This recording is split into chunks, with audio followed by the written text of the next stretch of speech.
Chapter 8. There has been a death. Through a haze of dreams, Aunt Mary heard Henrik rise and leave the house, headed for the barn with his milking pail at daybreak. Later, when she woke again, it was morning. She could hear birds calling outside, one of them close by the window in the apple tree. And she could hear Mama below, in the kitchen, talking to Christy. Ellen was still asleep. The night before, so short ended by the soldiers in the Copenhagen apartment, seemed long ago. Aunt Mary rose quietly so that she wouldn't wake her friend. She pulled out her clothes and went down the narrow curved staircase to find her sister kneeling on the kitchen floor, trying to make the great kitchen drink water from a bowl. "Silly," she said. "Kittens like milk, not water." I'm teaching this one new habits," Christy explained importantly. "And I named him Thor, for the god of thunder." Aunt Mary burst out laughing. She looked at the tiny kitten, who was shaking his head, irritated as his wet whiskers, as Christy kept trying to dip his face to the water. "God of thunder?" And he said, He looks as if he would run and hide if there were a thunderstorm." He had a mother someplace who would comfort him, I imagine, Mama said. "And when he wants milk, he'll find his mama. Or he could go visit the cow," Chrissy said. Although Uncle Henrik no longer raised crops on the farm, as his parents had, he still kept the cow, who munched happily on the meadow grass and gave a little milk each day to return. Now and then, he was able to send cheese into Copenhagen to his sister's family. This morning, Aunt Mary noticed with delight. Mama had made oatmeal, and there was a pitcher of cream on the table. It was a very long time since she had tasted cream. At home they had bread and tea every morning. Mama followed Aunt Mary's eyes to the pitcher. "Fresh from blossom," she said. Henrik milks her every morning before he leaves for the boat. "And," she added, "there's butter too." Usually, not even Henrik has butter, but he managed to save a little this time. "Save a little from what?" Aunt Mary asked, spooning oatmeal into a floured bowl. "Don't tell me the soldiers tried to... what's the word? Relocate butter too?" She laughed at her own joke. But it wasn't a joke at all. Though Mama laughed. Mama laughed ruefully. "They do," she said. "They relocate all this farmer's butters right into the stomach of the army. I suppose that if they knew Henrik had kept this tiny bit, they would come with guns and march it away down the path." Christy joined her laughter as the three of them pictured a mound of frightened butter under the military arrest. The kitchen darted away when Christie's attention was distracted and settled on the windowsill. Suddenly, here in the sunlit kitchen, with cream in a pitcher and a bird in the apple tree beside the door, and out in the cat gate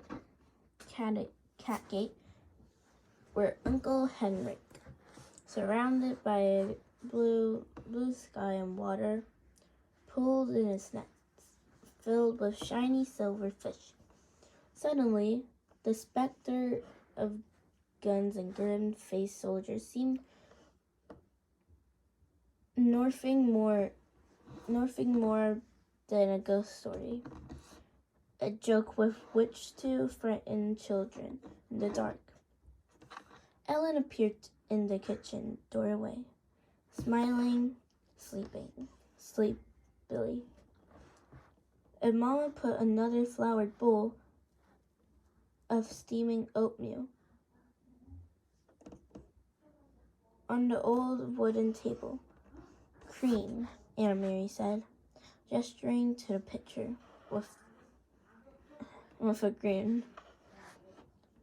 All day long, the girls played out of doors under the brilliant clear sky and sun. Aunt Mary took Ellen to the small pasture beyond the barn and introduced her to Blossom, who gave a lazy, rough texture lick to the palm of Ellen's hand when she extended it timidly. The kitchen scampered about and chased flying insects across the meadow. The girls picked armfuls of wildflowers, dried brown. Now, by the early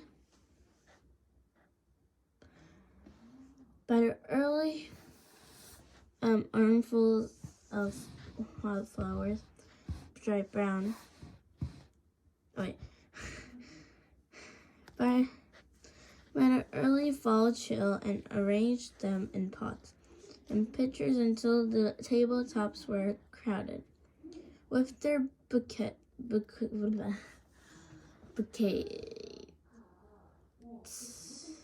Inside the house, Mama scrubbed and dusted, tusking at Uncle Henrik's untidy housekeeping. She took the rugs out to the coastline and beat them with a stick, scattering dust into the air. "He needs a wife," she said, shaking her head, and attached the old wooden floors with a broom while the rugs aired. "Just look at this," she said, opening the door to the little used formal living room with its old-fashioned furniture. "He never dusts." And she picked up her cleaning rags. "And Christy," she added, "the god of thunder, made a very small rain shower in the corner of the kitchen floor. Keep an eye on him." Late in the afternoon, Uncle Henry came home. He grinned when he saw the newly cleaned and polished house, the double doors to the living room wide open, the rugs aired, and the windows washed. "Henrik, you need a wife," Mama scolded him. Uncle Henrik laughed and joined Mama on the steps near the kitchen door. "Why do I need a wife?" "When I have a sister," he said in his booming voice. Mama sighed, but her eyes were twinkling. and you need to stay home more often to take care of the house.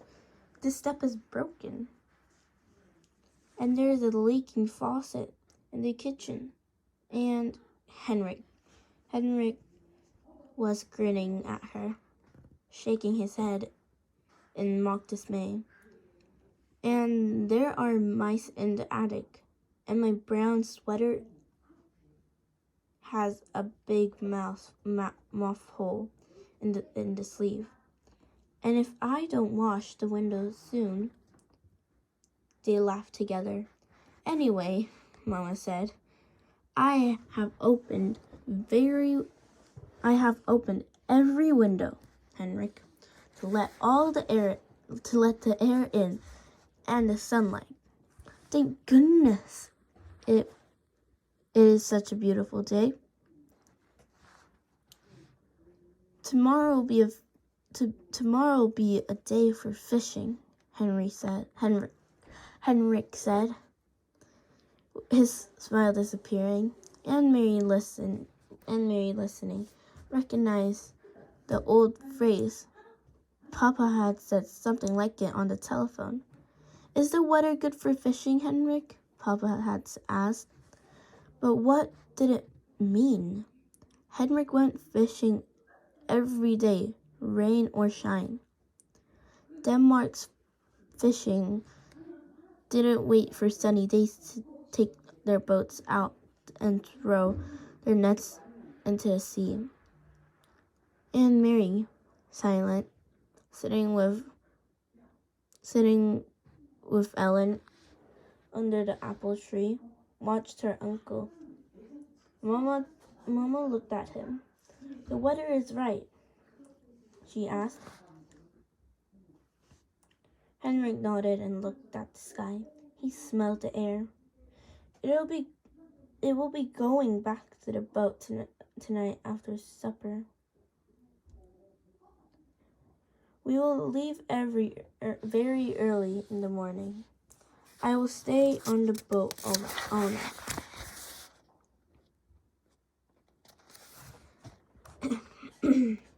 Sorry. Aunt Mary wondered what it would be like to be on a boat all night, to lie at anchor, hearing the sea slap against the side, to see the stars from your place on the sea. You have prepared the living room, Uncle Henrik asked suddenly. Mama nodded. It is cleaned, and I moved the furniture a bit to make room. And you saw the flowers, she added. I hadn't thought of it, but the girls picked dried flowers from the meadow. Prepared the living room for what? Aunt Mary asked. Why did you move the furniture? Mama looked at Uncle Henrik. He had reached down for the kitten, scampering past, and now held it against his chest and scratched its chin gently. It itched its small back with pleasure. Well, girls, he said, it is a sad event, but not too sad. Really, because she was a very, very old. There has been a death, and tonight your great aunt, Bertie, will be resting in the living room, in her casket, before she is buried tomorrow. It is the old custom, you know, for the dead to rest at home, and their loved ones to be with them before burial. Christy was listening with a fascinated look. Right here? She asked. With a dead person right here? Aunt Mary said nothing. She was confused. This was the first and first she had heard of a death in the family. No one had called Copenhagen to say that there had been a death. No one had seemed sad, and most puzzling of all, she had never heard the name before. Great Aunt Bertie. Surely she would have known if she had a relative by that name. Christy might not. Christy was little and didn't pay attention to such things. But Aunt Mary did. She had always been fascinated by her mother's stories of her own childhood.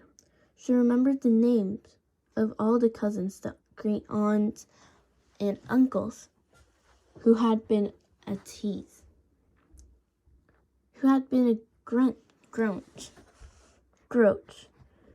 who had been such a scold that her husband had finally moved away to a different house. Thought they continued to have dinner together every night. Such wonderful, interesting stories, filled with the colored personalities of her mother's family. And Aunt Mary was quite certain. And Aunt Mary was quiet.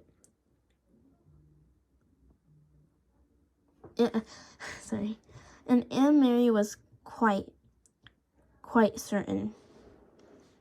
Though she said nothing. There was no great Aunt Bertie. She didn't exist.